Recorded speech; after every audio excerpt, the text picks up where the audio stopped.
Hello, friends. Welcome back to another episode of the Shannon McCabe Show. I am so excited for my guest today. If you guys don't know Kori, you're going to love her by the end of this conversation, like I do. So let me briefly introduce you to this amazing, amazing human, and then we'll dive right in. So I found Kori on Instagram at Kori Leigh, probably just a little over a year ago. And the way she speaks and shares, like, so openly and super vulnerable, super raw, super honest about her alcoholism, her recovery, her relationship with God, her discipline, just like her like steadfast discipline to the things that saved her and pulled her out of her drinking, but also keep her going when life is good, but when life is not good. It spoke to my heart immediately, and I have been a fan ever since. Grateful to call her a friend and a mentor. And I'm just really excited for this conversation today to share a little bit about her story. So if you guys don't know her, you can just learn a little bit about where she was, where she is now. And then we're just going to have a really, I think, kind of raw, honest conversation about the things that we've learned in sobriety, the Mm, characteristics we've developed, the habits we've developed, and how they serve us when life is still life. Because that's the thing, right? Like, sobriety absolutely solves a lot of our problems, but it doesn't solve everything. And life is still going to life. And sometimes it's going to just be really insanely hard. right. And Kori she's just shared beautifully in the last 3, 4, 6 months, going through a hard season of life, how her sobriety is still, it is a given, it is a constant, and it has paved the way for her to navigate something really, really hard and difficult, showcasing how it can still come from a place of like gratitude and love and unwavering faith and belief. And I'm so honored to have you here. I'm so excited to just dive in a little bit. And so let's just have you start by sharing your story. You're the condensed but powerful version of your story for those of my followers that maybe don't know you. Well, first of all, thank you for all of I'm like fighting back tears here listening to you say all of that. It's crazy to hitting rock bottom with alcoholism is supposed to be the worst thing that happens to us. And then it turns to be this like pivotal moment where life gets to turn around, and then we get to have conversations like this where we can share experience, strength, and hope to somebody. Then like our darkness becomes our asset, and suddenly it all matters and means something. And it's wild. So yeah, my short and condensed version, gosh, where do I even start with my story? So I have been sober for 8.5 years. And so that means that I hit rock bottom 8.5 years ago. December 27th, 2016 is when I officially had my first sober day, which means my rock bottom was right before that. And rock bottom for me is such a pivotal part of the story, because for me, rock bottom wasn't characterized by external things that happened, though it should have been. And there was many places where like I would lose my car, or drinking and driving, or like the suicidal ideations, or just like the level of unmanageability of my life. But rock bottom was this intimate moment with what I now can see was God, where I was desperate enough to stop digging. And I think that this concept of rock bottom was something that kept me sick for a very long time. And same with the concept of the stigma of what an alcoholic looks like, because I didn't live under a bridge, and I didn't drink warm beer from a paper bag, and nobody had an intervention with me, and I wasn't, drinking every day. But my drinking I was a binge drinker. I drank, usually the cycle would start on Thursdays, because like half price wine and girls' night, and like I'm going for one, and it was never one, but it was like cute, and I was a party girl, and it was never cute. I thought it was cute in my delusional mind. And drinking would then go Thursday, Friday, Saturday, super hungover on Sunday. Sometimes would drink. Often we would have a Sunday fun day, a runaway weekend. And I look back at the chaos of like, I didn't drink every day, but I did drink Thursday, Friday, Saturday, Sunday, sometimes Monday. Like that's and I had this story too that I didn't drink in the morning. I'm not an Right. alcoholic, I don't drink in the morning, but, like, I did drink mimosas with girlfriends in the morning. Right. But it wasn't warm beer, so it didn't seem to Yeah, constitute as drinking in the morning, and a lot of the exactly. times that I would drink in the mornings is because I would have such bad shakes from the night before and such a bad hangover, which it Mhm. took me years into recovery to understand that that is delirium tremors, that is Mm, withdrawal, and alcohol is one of the most dangerous drugs in the world to get off of because yep. alcoholics die of seizures. I mean, it's like it's crazy. So, yeah, drinking for me, I drinking was this thing that I discovered in 1999, the New Year's Eve of 1999, like right before Y2K, and it was Mike's Hard Lemonade. And when I took my first sip of alcohol, like many alcoholics, I remember it. I remember how much I drank, but that wasn't really when I didn't then from grade 9 that didn't set kick it all off. I had other issues before alcohol took a fundamental role. So Yeah. I was born into a family. Here's the condensed version. No, go for it, babe. I wanna hear it all. So I was born into a family where when and this is important because I feel like in hindsight, grief fundamentally fucked me up. And I Uh-huh. see that it does this to many people because grief and the loss of family and loved ones, and then growing up in dysfunction, grief can really do a number on us. And it did for me. And so when I was born, right before my first birthday, my brother died and he died in an open heart surgery. And so from the get-go there was trauma and loss. And then a few years after that we were on summer holidays, and my dad, by that time my mom and dad had had a couple more kids, so there was three more kids after my older brother had died. So there was four of us in total, and we were on summer holidays, and my dad died of a brain aneurysm. So Mm. we were there, and I remember him. I have a clear memory of him tucking me into bed that night. We were out somewhere that night, so we came home in the red truck, and he put us into the trailer and he said, "Good night, sweet dreams, God bless, I love you," and he tucked us in, and then in the morning he was nowhere to be found. And it turned out he had had a brain aneurysm that night, and he lived for 3 days after that, but I learned many, many years later that he was being kept alive because they harvest some of his organs to give to others, and so essentially he died that night. Yeah. And we drove home, and well, half of the family flew and half of the family drove, and I fundamentally that moment, I don't know, I was only 6, but I just couldn't comprehend it. Like, it just Right. for whatever reason, his death hit me more than it hit my siblings. Maybe because I was older, maybe because I had a predisposition to alcoholism, maybe because this was just, like, my fated path, but I hated him for leaving, and I hated God for taking him, and this fundamentally shifted my relationship with God and the fabric of reality. Because Yeah. it was like, what is there to trust if that can't Yeah. it just really messed me up. And Yeah. I remember being young and slamming my grandma's arm in the door.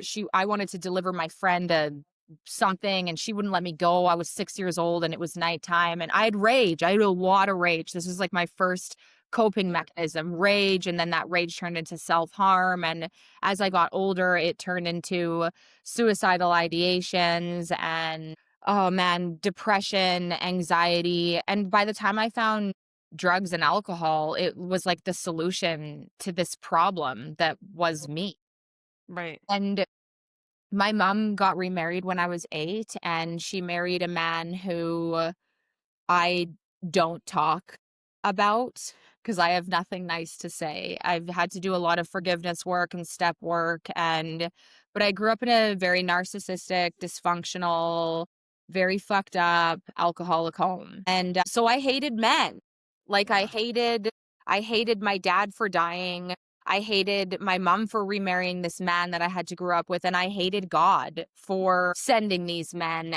I just the whole thing was was a nightmare, and in my internal world, I felt like I didn't belong anywhere. I hated myself, I hated everybody else, I hated God. I just had so much rage. Yeah. So yeah, by the time alcohol came into the picture, it was like, I don't know, I have the predisposition. I come from a long line of alcoholics. Half of our family is in recovery, half is still out drinking, and I have the phenomenon of craving. When I have something in my system, I want more of it. I'm still like that. I am obsessive to, like, the mitochondria in my body are obsessive. Yeah. I'm laughing because we know that. It's one of these things that what you understand it Mhm. when you know it intimately, and exactly how you said it, it's like, yeah, I get it because it Right? is there is no halfway, there is no 10%. It is all or nothing, and all can to be to a fault, very much Oh, so, right? When it's the absolutely. things that can kill us, they will kill us if we don't get them out of the way because yeah, we don't you don't do anything small when your brain and your body are wired A to hun go after things. Yeah. Absolutely. Yeah. It's like this journey has been a journey of, oh, probably this will be our non-negotiable part of this conversation, but like learning how to funnel and channel this Yeah. intense level of energy and obsession I have. So yeah, I don't even know. By the time, so drugs and alcohol kind of took a bigger part for me in my later 20s, and Right. where gasoline met fire, I feel like, was when I was 27.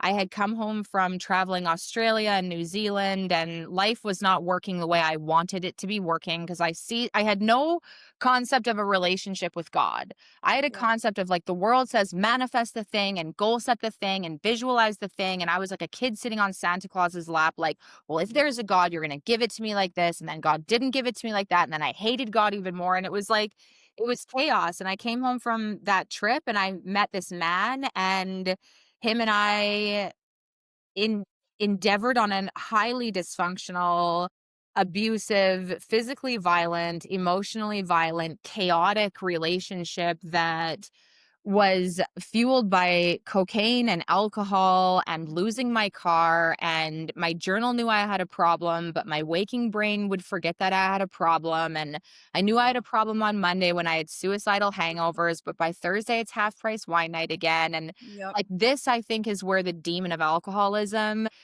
it's stuck its claws in me. And then for the next decade, I've been married twice. I had to leave that relationship. That relationship I wasn't married to, but it was just chaos for a decade. Yeah.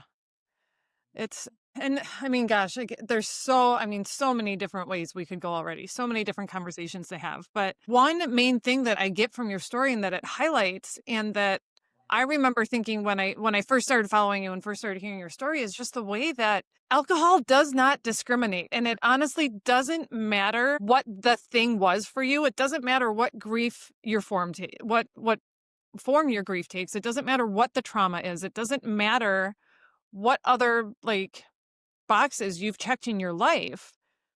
Alcohol can show up as and it disguises itself as a savior, right? Like it is a devil in savior's clothing. And so when you're dealing with rage and you're dealing with grief, as you age and go through the different stages of your life, it's like I can completely imagine and guess how it seemed like, oh, like okay, this makes it all feel better for a little while. So why would I not just want more of this in my life? And then alcohol does what it does and tricks you into thinking it's not causing the problems it's causing, right? The problems are always something else's fault Mm. besides alcohol. And it's something that I think so many of us can relate to because like I said, it doesn't matter. I mean, we all have a story and all of our stories are so valid and so unique and so real.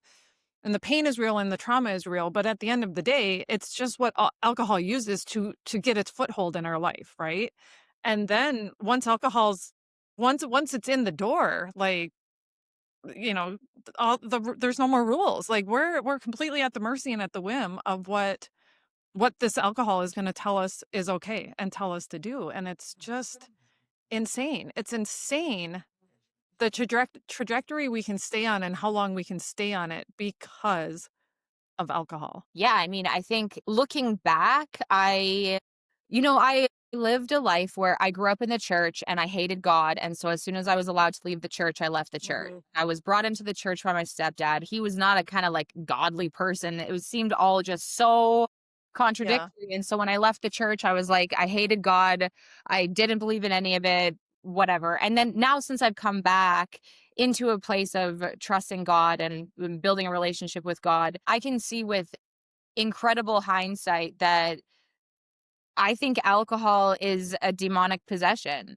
I genuinely do. I think that it's Yeah. like there's schools of thought that talk about how when we put alcohol in the body makes it an uninhabitable place for the spirit. And it's the same Mhm. idea as a tincture. Like I Yeah. holistic nutrition and herbology. That was like my Yeah. past while I was drinking. Right. Oh my god, yes, yes. That's another thing where I'm like, "Let me go to school and become a certified holistic nutritionist while drinking, like, 2 bottles of wine at night and proceeding to build a somehow successful business, advising other people to make healthy choices while becoming an alcoholic, all because society, like, somehow it's like, "Oh, free pass for alcohol, it doesn't matter. You're doing all the other stuff, so keep drinking as much as you want." Totally. The Oh my same. god. Yeah, Yeah. marathons on the weekend, cocaine by night, alcohol, like it was and that was It's confusing, because like, yeah.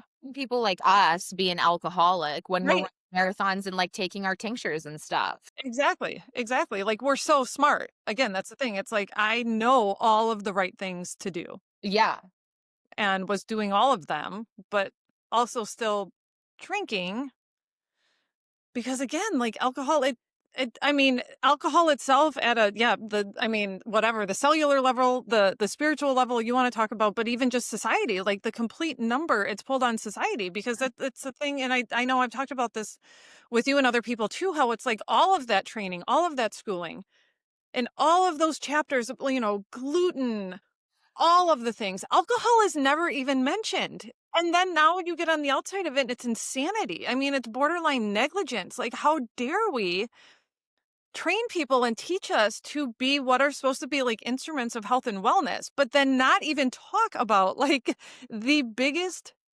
drug being used and abused in our world today, and we just don't even talk about it. yeah. Like, no, it's fine. Go ahead, do it. Yes. Run your marathon and then drink yourself till you're puked and pass out, but it's normal. It's fine. It's normal. Everybody does it. It's okay.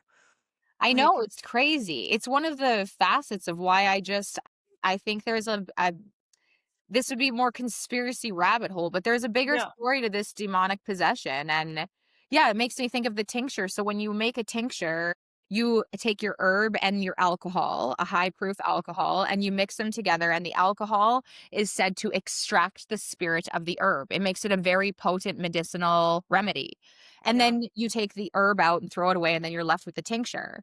Well, to think that alcohol can do that to a plant, Right. extract the spirit of it, but not do it to our bodies. Like I put alcohol into my body and suddenly I'm Jekyll and Hyde. Like, who's going to come out? What kind of chaos is going to show up? Alcohol extracts the spirit from me and leaves me open to darkness. And I look back at me now and me then, and just the suicidal thinking, the way that, like, if life, when I got into a pickle, which every day was a pickle because nothing was ever working out, career, relationships, nothing Right. was working. And my MO was like, oh, I should drink, oh, I should cut myself, oh, I should kill myself. Like, those are demonic, dark, Mhm. crazy ass, aka alcoholic thinking. And I think one of the other things that is so just something that I've learned in recovery is that alcoholism for me, I always thought was like a person who drinks every day and lives under a bridge. Like that was the stereotype. And you're right, it doesn't discriminate. That's not what it looks like at all. At No. all. No. One of the things that has been so perplexing for me is that in my pursuit of life and trying to figure out what was wrong with me, I never denied that there was something fundamentally wrong with me. I Mhm. just wasn't sure if it was schizophrenia, bipolar. I had a therapist that he's never diagnosed me, and I'm grateful for that because those were not the diagnoses. But had I gone to someone else, I'm sure Right. someone could have made a schizophrenic or bipolar diagnosis. But I couldn't understand why I was so dark, why I was so depressed, why I was so unbelievably anxious every day, all the time, why alcohol was the thing that cured me of these things that I was feeling, but I didn't know it was pouring gasoline on the fire. And it was actually the fundamental reason I was feeling. It was chaos. Yeah. But for me, what I've learned is the ism, the alcoholism. Yes, I have an allergy to alcohol. When I put it in my body, I want more of it. I don't know what's going to happen. I don't know how much I'm going to drink. I don't know how long the obsession will last for. But the ism for me, one of the byproducts of living in recovery is like, I don't have anxiety. Like I've got Mhm. bouts of it like a normal person. I'm not depressed. I don't go through long 6-month bouts of insomnia. I don't self harm. So my mental health and all of the dark characteristics of my mental health was not for me schizophrenia or bipolar or some other diagnosable mental health issue, though some people have dual diagnosis and that's true and real. But for me, the alcoholism is why I am hardwired for this level of mental health issue. And when Mhm. I'm not drinking and I'm working an active program of recovery, that's not a part of my day-to-day life. That is so profound, and it's like it sounds so simple, yet it's not, right? Like it's simple, but it's not simple because it can sound so daunting when you're on the outside and you don't understand it yet. But the way you just described that is it's exactly right, and it's so huge. I remember when I first quit drinking this time, like when it stuck, because of course I had tried other times, and by tried, I now I know to say it's barely trying because I was just doing it myself. I thought it was just about removing alcohol and that's it. Like, oh, I'm just not going to drink. I'm not going to actively try to change anything else in my life. I'm not going to try to figure out why I was drinking. I'm not even going to seek help and let other people try to teach me or help me grow. I'm just going to remove alcohol. And well, those times never worked, right? I ended up diving deeper into the bottle. But so this time, when I sought help and I let happy, sober people teach me how to be happy and sober, and I addressed all the shit, all of my stuff, what are the reasons that I drink? I Yeah. was shocked within, I mean, a month or two when it dawned on me that, you know what? I might actually not like just be an anxious person. Like, maybe I'm not actually depressed. I had spent all of my teen years and my young adult and adult life thinking I am depressed. I have depression. I have anxiety. And once I got alcohol out of the way and started doing things to heal my mind and heal my body, which included relying on other people and bringing people into my circle to help me, it was like it was this light bulb where at first I felt so stupid, like, how did I miss this? How did I not know this? But then instantly it was a moment where I was like, holy shit, like this is how powerful alcohol is. Like it it made me a completely different version of myself and did so for such a long time that I had bought into the story that that's who I actually was. That I was an anxious, anxiety-ridden person, that I was a woman prone to depression. And like you said, I'm not minimizing that those things aren't real and that they're not a struggle that a lot of us have. But once alcohol was out of the way and that like fog lifted, I'm like, but I'm not because I don't feel that way anymore. And all of the things that I thought contributed to those things, right? So for me, the story is like, yes, being a special needs mom, the trauma around my daughter's birth, the grief there that I never dealt with. I dealt with it by drinking for 15 years and it almost killed me. So then I had to face it. Yeah.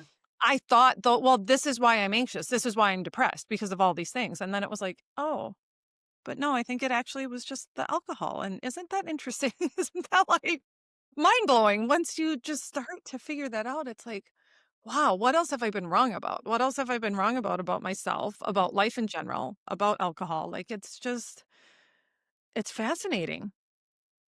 Yeah, and you know what's crazy about that too is that I'm sure people will relate to this is that okay, recovery did not just give me a better life. It wasn't like, "Oh, here's your life and it's gonna get like your life but better." Recovery turned my life completely around into if I had vision boarded, "Corey, you wanna get sober 8.5 years ago. Let's see your big, hairy, audacious goals on it." I would have never comprehended what God was about to give me. Right. But because of that, and because of the way that I was possessed by the ism, not just alcohol, it's the alcoholism. I have a disease that is a cunning, baffling, powerful thing that lives inside of me that wants to kill me, and it manifests itself in all of these different ways. But because of that, I never really yearned for a better life. Mhm. Because I never thought I didn't want to live. I fundamentally did not want to. When I remember, before I knew what suicide was, I remember praying to the aliens to pick me up, or for God to hurt me in a car accident and take me away. I felt Mm. ill-equipped at living this existence from the get-go. Like, chicken or egg? Was it the drink that set off alcoholism, or alcoholism that caused me to pick up a drink? Like, I've always not been wired quite right. And so, to have even thought all those years while I'm battling this inner demon that I think is anxiety, that I think is bipolar, that I think is everything but what it actually is, which is Mhm. alcoholism. I never yearned for I wanted to, I guess, feel better, but I never knew that there was a possibility of it feeling good. And so for me, I believe wholeheartedly the only reason that I was able to access this life is not because, like, oh, I really wanted to live a better life. No, it was because I hit a bottom sufficient enough that I became desperate. I was like Mhm. moving through a divorce. I had hit rock bottom. Nothing was working. And I had the GOD. I had the gift of desperation, and I was desperate enough to just try something different. And when I tried this different thing, I remember very clearly saying, okay, I'll do this 12-step thing for a year. And if it Mhm. doesn't work in 1 year, I'm going to kill myself. I'm done. I cannot do this anymore. But so my change didn't come because I was, like, excited about a life I could live, and I feel like that's where Right. a lot of us who are drinking, there's no hope. We're not Yeah. changing because we have hope. A lot of Right. us change because, like, we're just desperate, and Yeah. I didn't have the balls to kill myself, so, like, what am I gonna do? Yep. And then I remember the first time I was listening to one of your podcasts and I heard you use that expression, the gift of desperation. And it was like, I mean, again, it brought tears to my eyes when you said it because it like something clicked. I was like, that's it. Like that was exactly it. Because yes, when people ask all the time, like, what finally did it? What finally made you decide? And it's like, because it was either this or die. Like it really was like maybe not exactly in that moment in that day, but it was like for a brief moment I had the clarity to see like, okay, there are two paths here. And if I keep going down this path, which at the moment it was me trying to hide vodka in my underwear drawer, trying to figure out where to hide alcohol because we had just moved into a new house. So I had to find new hiding spots. And thank God, it was future me in my head being like, are you kidding me? This is who we are. This is you. This is what you want your life to be. And it was in that moment where I was like, I can't do this anymore. I'm gonna do whatever it takes, whatever it takes. And that was the moment that I was finally so desperate. I'm like, whatever it has to be. And that's what sent me to finally seeking help and getting in a group and letting other people teach me what I didn't know because I couldn't obviously figure it out on my own anymore. So just the way you put that is so, I think it can be such a light bulb moment and so hopeful because we hear desperation and we think that it's like such a dirty word and it's so sad and it means that we failed. But even if it does mean all those things, it's the gateway to hope, and it's the gateway to, like, transformation and something that can truly save your life, so, like, it's okay. It's okay if you feel desperate and, like, you don't know what else to do, like, then do the next thing that's presenting itself to you that's not continuing to dig, like you say. I thank God I failed. Like, Mhm. just I was asked the other day, like, what would you tell somebody that's still struggling? And it's like, what is there to say to somebody that's at the pit of despair? Because at Yeah, the pit of despair, it's almost impossible for information to come in. yeah, Because for me anyway, if somebody said that this is what my life could have been, I would have thought this sobriety sounds boring as fuck. I don't want anything to right, do with that because for some delusional reason, my chaotic way of life seemed like a good idea. I was right, so saturated in delusion. And for me, I love the acronym of like delusion, meaning I didn't know I was lying to myself. Didn't even know I was lying. I couldn't, it's not like I was delusional because I was like refuse to look. It's because I could not see what I could not see. This is why we need others in recovery. Is like I still have a delusional mind, and I lean on others in recovery to point out my character defects or to point out where I'm seeing things in a skewed reality. And yeah, it's like life on the other side of that kind of desperation and that kind of rock bottom and that kind of brokenness and that kind of failure, like, thank God I failed at what I was trying to do. Because Mhm. where I would have ended up, and this is another topic that I hear a lot in recovery, is like, if I would have continued to drink, sure, if I was lucky, I would have died. This is how I feel. Like I would have died overdosing or somehow. But with my luck, I would have just probably lived in purgatory hell on earth, which was active alcoholism, where I didn't have the balls to kill myself. It wasn't taking me out. And so I just lived like a sad, depressed, anxious, frightened, scared of everybody and everything. But nobody could tell that because I acted like I was so brave, creating wakes of chaos and living in purgatory hell on earth. Like people talk about purgatory. And I think, yeah, that's active alcoholism. We know what it is. That's hell on earth. Yep.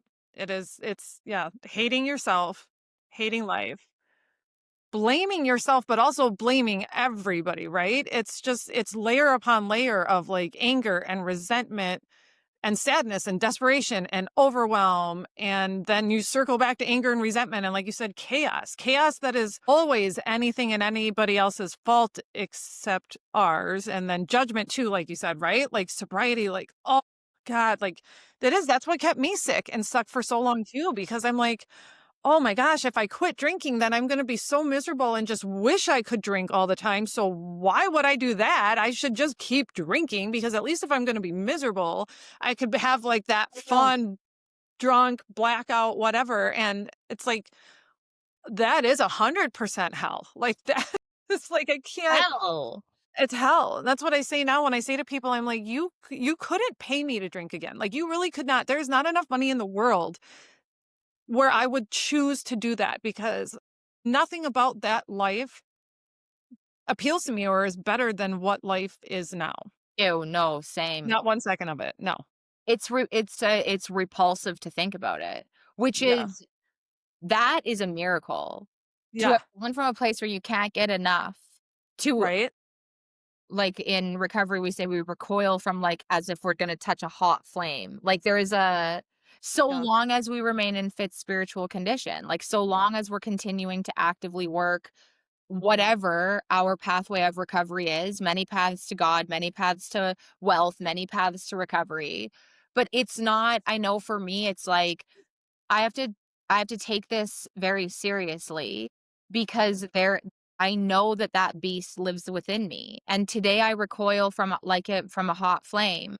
But that's because I'm close to remembering what it was like. I'm actively spreading the message. I'm working my recovery like my Yes. life depends on it every day. I don't take breaks on this stuff ever. Because if I do, what if that forgetter comes back? What if that Yeah. denial comes back? What if I forget I'm an alcoholic again? I lived most of my life in denial and forgetting and not knowing I was an alcoholic. It's very Yeah. probable that that could flip back on again. So I've Right. got to defend this and fight Yes. for this like my life depends on it because it does. Yeah. 100%. And that's the perfect segue into what else I would love to have you touch on today is what that discipline, what does that look like? Because I know you behind the scenes, and because we talk recently, your life has been a season of relying on that spiritual fitness, your sobriety fitness, all of it. And I would just love for you to share that, because I know in some ways and in other ways not, it mirrors this own phase that I've been in. The people that follow me know we've been going through this process of regaining or retaining guardianship of my disabled daughter who just became an adult.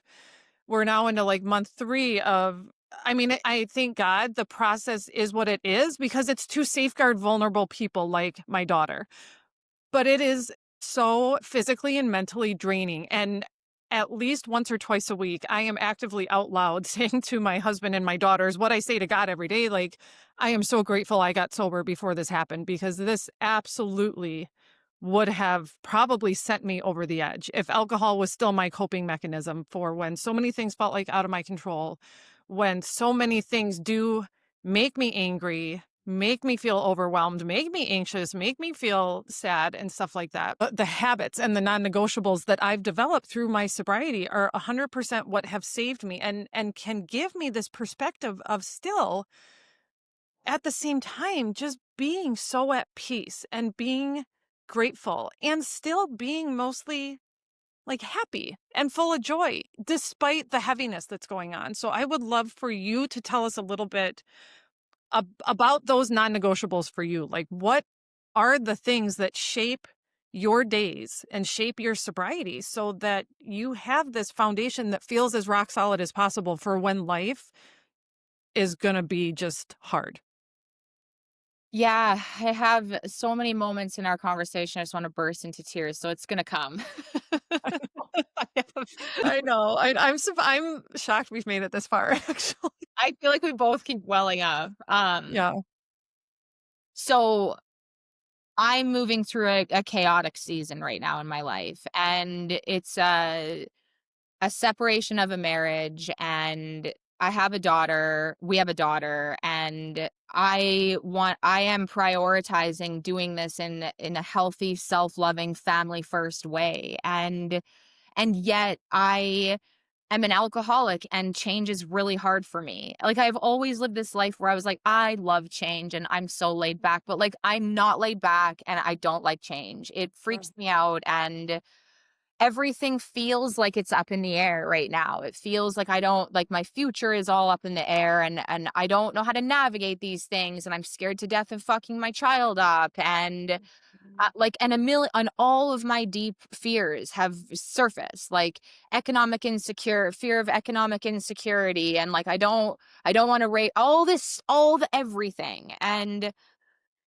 so these would be the times where one of the things that's been interesting for me in this is seeing how the alcoholism lives in me. Like the dark thinking is very close by. And I have a constant choice as I'm moving through this huge season of transition of like, which part of the tightrope do I want? Do I want to choose the dark thinking, or do I want to choose the path of God? Now, the path of God right now and recovery means that I got to choose the path where I can't see the future. It's like Mhm. I'm driving on a dark highway and I can see the yellow line, but that's it. And that's the nature of God and recovery is like I don't get to see 10 steps at a time. I only get to see one step at a time. And I'm in a season right now where I think God's building my character and God is building my faith, and God is teaching me how to prioritize my daughter and my sobriety, and Mhm. so I know. just hold on to our seat that drinking will never make it better. And I'm grateful. I Right. have no desire to drink at all. Like, thank God, because that would be Right. a disaster. And so recovery has taught me, Corey, you suit up and you show up and you do the damn thing, no matter what, no matter if I feel like it, no matter if I don't feel like it. And there's a lot of days right now where I don't feel motivated, and I don't feel God's presence, and I don't like, that's not, this is a season where the tower is crumbling and there's a lot of grief and sadness and a lot of uncertainty. And so the discipline is I go to my meetings no matter what. I start my day in prayer no matter what. I work my step 10 at night no matter what. I go to the gym no matter what. I If I'm asked to speak about recovery, the answer is yes, no matter what. It's these no matter what things where feelings are not facts. Yeah. My feelings don't, yes, I can nurture where I'm at right now, but my feelings don't get to dictate anything, even in a Mhm. separation. Yeah. Feelings don't matter. What matters right now is that I stay sober and my daughter remains prioritized. And the byproduct of this right now is like I'm still a sober mom. And the byproduct of this is like yesterday she went back to her dad's house, and I sent fresh baked sourdough and banana bread and for them to have, because I want them to have it. Like, I want a healthy family unit regardless of how it looks. And if I was drinking right now, like, it would be chaotic. Me as a drunk is, there's no restraint of tongue and pen. I'm a fighter. I'm gonna say what I want. I'm gonna tell the world my truth, and I'm gonna make sure that everybody hears me loud and clear. But Yeah. this process is like, no, just wait. More will be revealed. God will reveal more in your business, more in the unfolding of the family unit. And I've come to really understand that, and this is going to sound so dumb to so many people that are not on this path yet, but my job is not to figure out the solutions to the problems of life. My Hmm. job is to stay rigorously connected to my sobriety and God.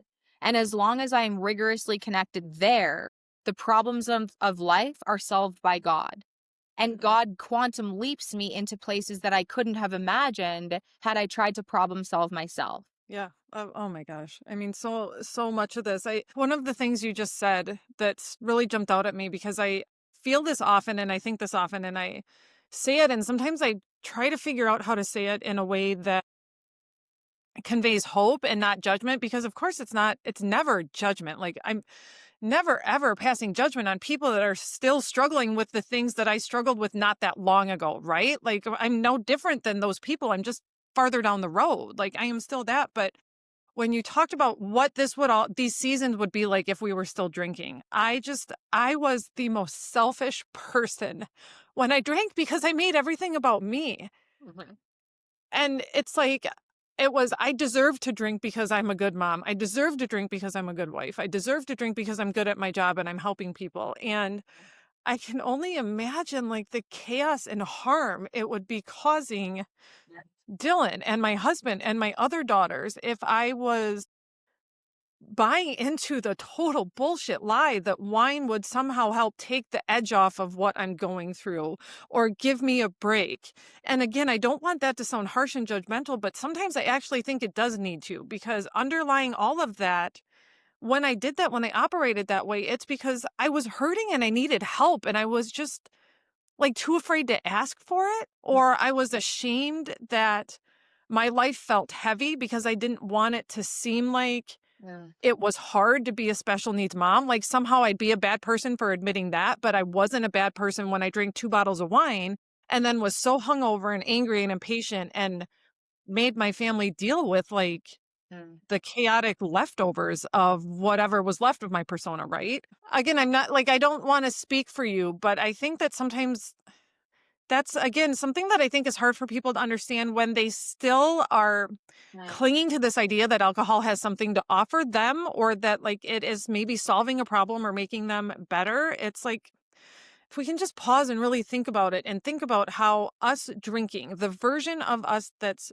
drinking, is that really when we can be our best for ourselves and for our family, right? Like, not tipping over into this at all, like martyr self sacrifice constantly for the people we love, but just to acknowledge, like, the big and little ways that alcohol just literally sucks the life out of everything. And then, especially when we are navigating heavy seasons, whatever it is, it's separation, it's divorce, it could be a death, it can be caregiving, any of it, all of it, because if anything, that's a constant in life. Something is always going to come up and happen, right? Like none of us are immune to this. And at least when we're not drinking, I mean, we have the bare minimum of some contentment and some peace of mind, like you said, of knowing like, okay, well, I am actually honestly doing the best that I can. Even if right now that feels like complete surrender and complete like this is so heavy and this is so hard and I can't see more than 5 feet in front of me, but at least I'm not making it worse for myself or my loved ones Mm.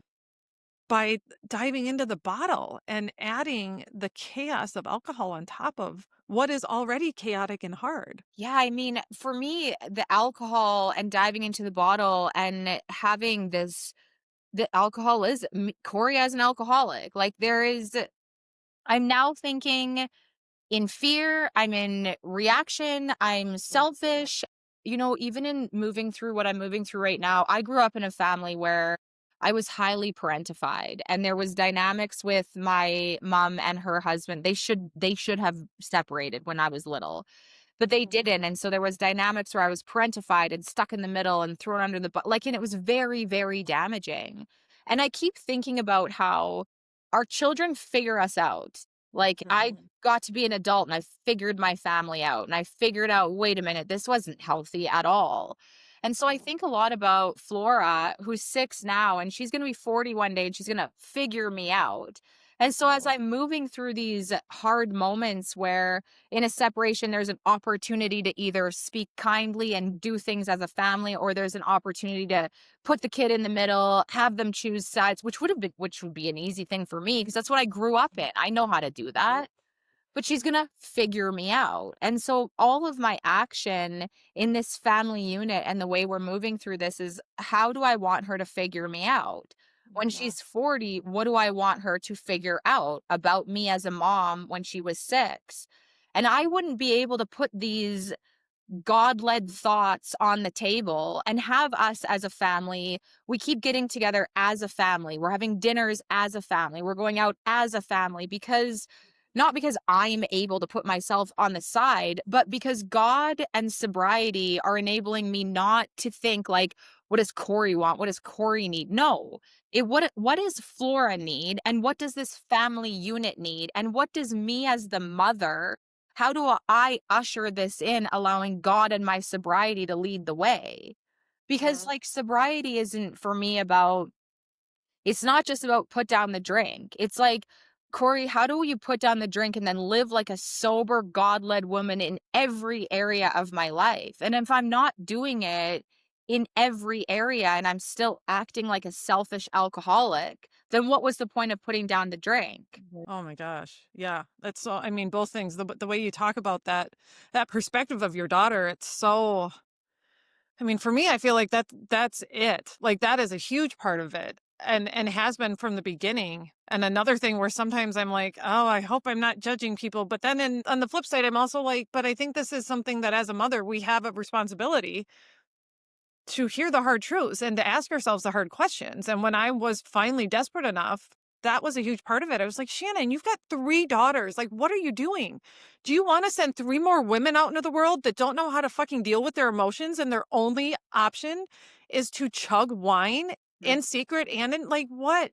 What are you doing? Like, I have the sacred responsibility to get to shape 3 women for the small amount of time that I can while they are under my roof, and I can do that. And it's like, I never thought of it the way you were saying. It's like, yeah, when they figure me out, which starts sooner than you would think, actually. Like my oldest is 20 and it's like, it's already here in some ways. And it's like, oh, it's really humbling.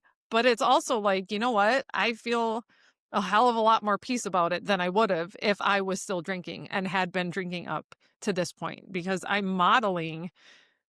hope I'm modeling, admitting when I'm wrong, admitting when I've made mistakes, admitting when things aren't working and when I need to take responsibility for my actions and change course and make better decisions, modeling things like healthy coping strategies, right? Like we're modeling taking care of our body, paying attention to what we eat, believing in something, believing in, God of your understanding, your higher power, whatever that looks like for you. What are the things that you do to sustain you that aren't relying on harmful behaviors, harmful relationships, harmful substances, whatever. Like I mean, this responsibility and this legacy that we're blessed to have. It's a big responsibility, but it's also a big opportunity. Like the generations of bullshit that we can break and just be and say no. Like that stops here. That is not going to follow my family's story into one more generation. Like it's going to stop with me.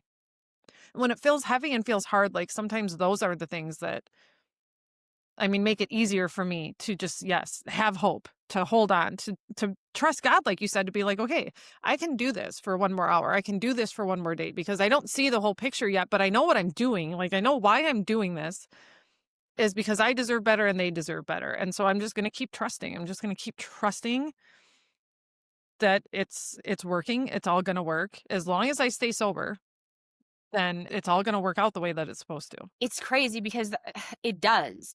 Like, I think the thing that you just said is so important that, sometimes I'll go through seasons in recovery where I can just like go the whole day and it's fine. In Yeah. recovery, I very much operate on a one day at a time basis in all the Okay. things. I'm very disciplined to live one day at a time, which when I got into recovery, I was like, one day at a time, like, how's that gonna get me anywhere? What about the 5-year plan and the 10-year plan and the bucket list plan and all these, which never got me anywhere because I was never Right. mo Right. so I've learned to live today well, and tomorrow will and it does, it takes care of itself, but we're going to move through seasons that are really hard. And sobriety doesn't mean that life gets easy. Sobriety means that we're raw dog in hard seasons. There's no buffer. The buffer is recovery, the buffer is God. But it's like I have to be equipped to have a faith strong enough to move me through these hard times and be willing to feel the intensity.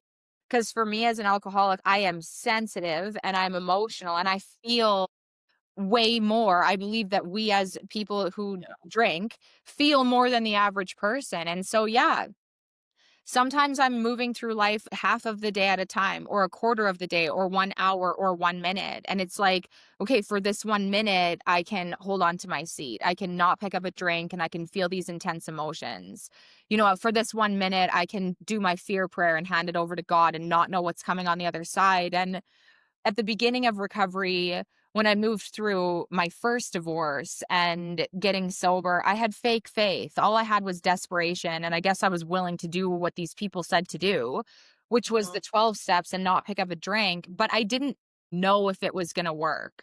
But I was desperate enough to get into action. And now, yeah. 8.5 years later, with a life that has completely turned around, like, I have a daughter who's never seen me drink and a successful business and internal peace and serenity. And I don't crave out, like, everything is different. I have a real working understanding of God and a relationship with God. I don't have fake faith now. I have real faith. So now, even when my mind, the internal darkness wants to possess me and hijack me and tell me, no, this is it. The shoe has fallen, the sky is falling, the rug, this is it. This is the moment where it's all going to fall apart. My internal faith, discipline, suit up, show up, feelings are not facts, says, Kori, just get to a meeting. Just don't pick up a drink, hand it over to God, weather out this storm. Because when I Mhm. weather out this storm and I stay sober, regardless of if we stay sober or don't stay sober, the storm will pass and we're coming out on the other side. But what I now know to be true about the other side of a storm, when I don't drink through the storm and I give it over to God, there is inevitably a catapult into the fourth dimension, a vital psychic change, a spiritual awakening, a quantum leap, whatever you want to call it. Life Yeah. as I knew it before the storm shifts in this quite miraculous way where God has suddenly positioned me to be doing work that I could have never even imagined prior to the storm, which Right. then also suggests that, like a forest fire enriches the forest, these catastrophic emotional displacements reposition us in ways that God has us in greater abundance, greater service, greater joy. Like these storms are on purpose. Yeah. But can we do it sober? Right. I mean, God, when you say it that way, it's like I mean, first of all, like, holy cow, it's just like that. So good. But when you even step back just a little and think about the bigger picture of what you just said, it's like, this is how life works, right? Like, there are no flowers without rain. There is no rainbow if we don't go through the shit that creates the condition for the rainbow. Like, why should we think that as humans we're excused from it going any other way, right? Like, I feel like sometimes when people like are trying to like figure out if they should quit drinking or if their drinking is bad enough. Again, it's still operating from this false belief that somehow alcohol is doing something positive for them, that they are going to be sacrificing. So they're trying to figure out like, oh, is it really going to be good enough? Like, am I really going to get anything good enough? And it's like, what are you getting now from alcohol that is actually so good and real, right? Because yeah, there's a lot of false things that we get, right? Like you said, how we believe the chaos is fun and we believe that like the spontaneity and the adventures are just that when it's actually just like destruction manifest in human form and we're just somehow waiting for it to actually end us or end somebody else in a horrific way where it's like when we just like, okay, life, there are going to be storms. There are always going to be storms. We can bitch about it and whine about it and fight it and like fear it and try to control it, or just be like, you know what? This is an inevitable part of the process. All I can control is how I'm going to weather it. And then I get to see what the result is on the other side. And like you said, if we just hold on to our sobriety and anchor into the God of our understanding, our higher power, whatever it is that we turn to when we need to turn to something, like just the most beautiful, insane things appear on the other side. And they're things that we never could have thought of or chosen or created ourselves. Yeah, it's hard. It's hard, almost hard to put into words. It is. It's like describing a color. You can't Yeah. if you Right. you're describing a color to a person who can't see. Well, Right. it's interesting too because I feel like I know for me when I'm going through a season that I haven't this season that I'm in is the hardest I've been in recovery. So it's been interesting to see how the darkness inside of me is there. It didn't just go away. It is definitely I'm having to really work my program right now and work my recovery. And in these moments, it's not always like, oh, God, I can feel God's presence and I know God has a plan. No, I'm wrestling. I'm wrestling with my faith right now. Like, God, do you have a plan?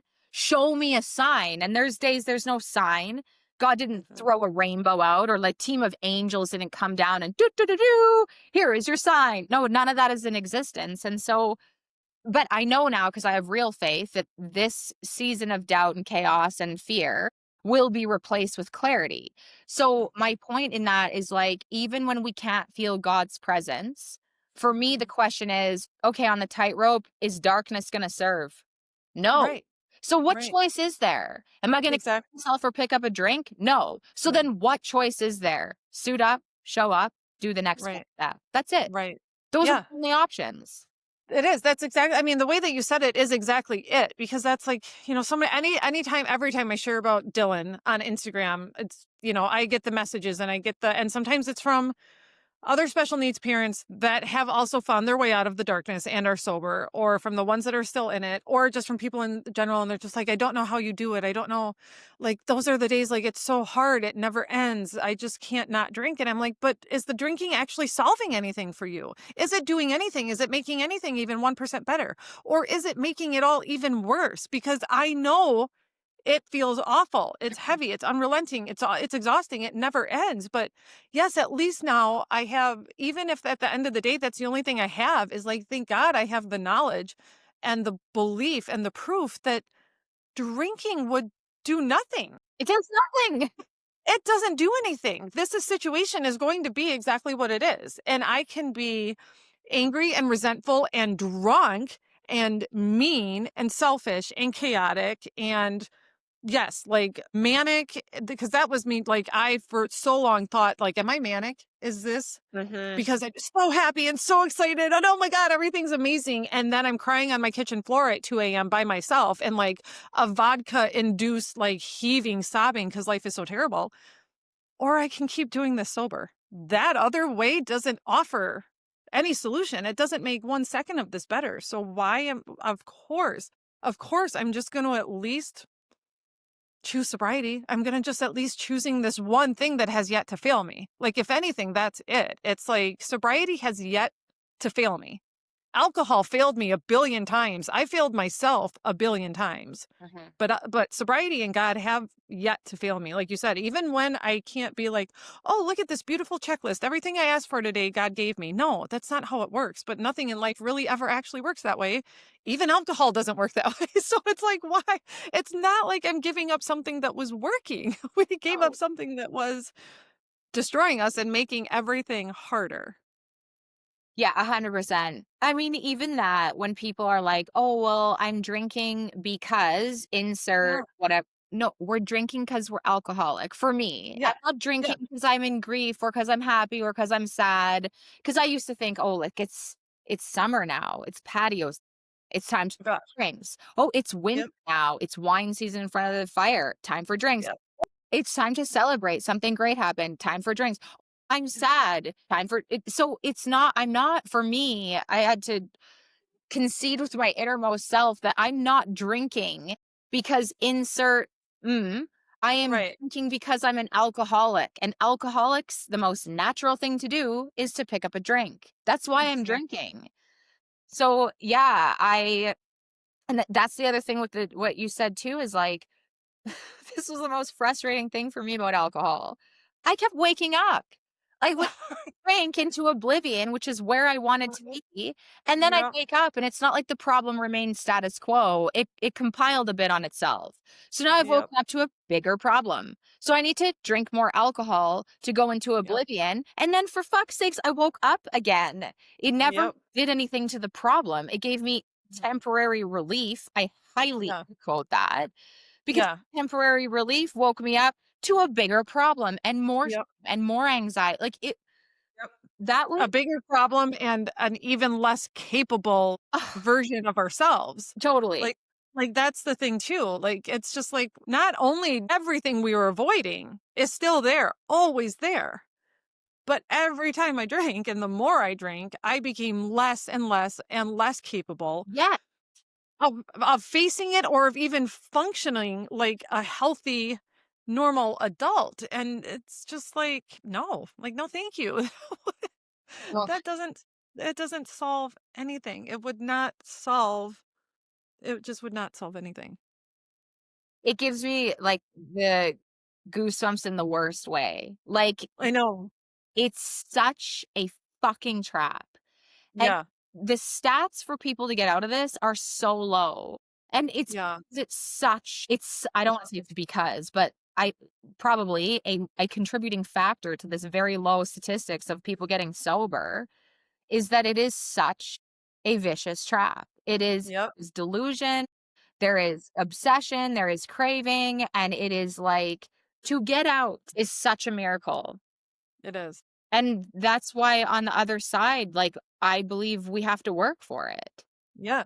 We have to work for it and share it Yeah, as much as possible, like you said. That's why it's like whenever anything is like, talk about it, share it. Will you share? Will you help? Of course. Yes. Because like you said, I mean, every day inundated with more and more proof of the people that are still struggling and still trying to get out. And it's like, that's me. That's me not that long ago. That's still me if I don't keep on this path of actively making sure that that's not me. right. 100%.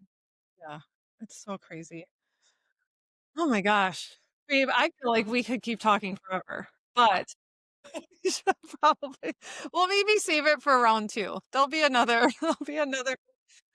Corey interview. I mean, is there anything that you want to say to wrap this up, to leave people with, anything like that? I mean, you've shared so much of your heart and so much of your story, and there's so much inspiration, but actual wisdom Mm. just by following you. I mean, the way you share your life and your sobriety and the actual like daily habits, the things you do, like you have taught me so much about discipline, and not discipline as like oh, this sucks, I wish I wasn't doing it, but discipline, like we're so lucky to get to live another day of this life. And this is how I'm going to celebrate my mind and my body and my relationship with God and my sobriety. And it's always inspiring. Mm. And if people aren't following you, I hope they do come follow you and binge your wisdom like I do. But I mean, anything else you want to add or leave people with? I don't know I just don't think that it matters how far down we've gone. I don't think it matters how shitty our lives were or like we do recover. We recover and the thing is that our darkness becomes our literal greatest asset. And we get to then spread a message of hope that a normie could never spread. Like it takes us who know purgatory, hell on earth, and who have overcome it and actively are healing it to gain the trust of another person who's in purgatory, hell on earth. And then together, we're gaining numbers quickly. The recovery community is massive and it's like trending and it's like the best trend ever. And life on the other side, I know I've already said this, but like the sober people are not Captain No Funds. To my surprise, there are some really wealthy healthy, productive, cool as fuck people in recovery, like really interesting people. Yep. So yeah, it's worth it. The blood, sweat, and tears we got to put in to stay sober and to fight for our lives is the dividends are compounded in a life that is beyond what we could have ever planned on our own. Yeah. Oh my gosh. Yeah. Amen to that. That's it. That's exactly. It's like I always try to convey to people and help them see that like everything you think is good in your life while you're drinking, like the things that you maybe haven't burnt to the ground yet or don't feel like anxiety and depression, the stuff that feels good will feel even better. And then new things will come that will feel better. And all of the stuff that was hard and heavy and the things that you said, well, this is the reason I drink, that will get better too. Like the possibility, it's exponential for the way that growth and betterment and all of everything, fun, excitement. It's not doom and gloom. It's not like wah, wah. Wonderful. It's one of the best surprises because that's what I thought too. But I'm like, well, I guess I'm going to have to pick doom and gloom because at least I'll be alive. Then it's like, oh my God, yay. It's not terrible. It's not terrible at all. No, it's like it's really like it's really Oh my really good. gosh. Yeah. So, so good. So I just thank you. Thank you so much for being here. I Thank you. wish I could hug you, sending big hugs. Big hugs to Canada. Thank you so much. So, you guys, you can find Kori on Instagram. We're going to link her in the show notes. Go give her a follow. She also has her own amazing podcast, The Kori Leigh Show. So, you can search that up too and give it a listen. Thank you for being here. And thank you guys all for listening in. I will be back next week with another great episode. So, have a good one, you guys.